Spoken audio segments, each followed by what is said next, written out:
Hello বন্ধুরা, আসসালামু আলাইকুম। আপনারা কেমন আছেন? তো বন্ধুরা, আশা করি সকলে আপনারা আল্লাহর রহমতে ভালো আছেন। তো বন্ধুরা, আজকে আমি আলোচনা করব বন্ধুরা, আপনারা পাট শাক কীভাবে রোপণ করবেন বা ভালো মানের বীজ আপনারা কোথা থেকে সংগ্রহ করে নেবেন। তো বন্ধুরা, সেজন্য আপনাদেরকে কি করতে হবে, আমাদের এই ভিডিওটি না টেনে দেখতে হবে। তো বন্ধুরা, আপনারা স্ক্রিনের মধ্যে যে পাট শাকগুলো দেখতে পাচ্ছেন, তো বন্ধুরা এই পাট শাক কিন্তু একটি দেশীয় জাতের সুস্বাদু এবং কি খুবই উপকারী একটি পাট শাক। এই পাট শাক যদি বন্ধুরা আপনাদের জমিতে রোপণ করতে পারেন, তাহলে কিন্তু বন্ধুরা আপনাদের জমিতে থেকে বিপুল পরিমাণ টাকা ইনকাম করতে পারবেন।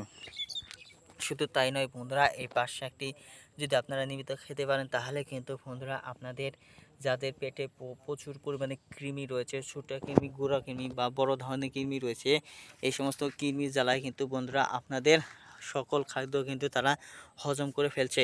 সেজন্য বন্ধুরা আপনাদের বিভিন্ন ধরনের সুস্বাদু খাবার ফলেও বন্ধুরা আপনারা কোনো উপকার পাচ্ছেন না। আপনাদের বন্ধুরা পেটে বিভিন্ন ধরনের সমস্যা হয়ে যাচ্ছে।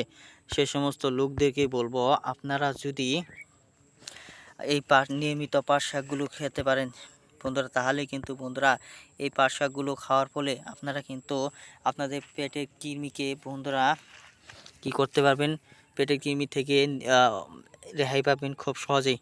তো বন্ধুরা,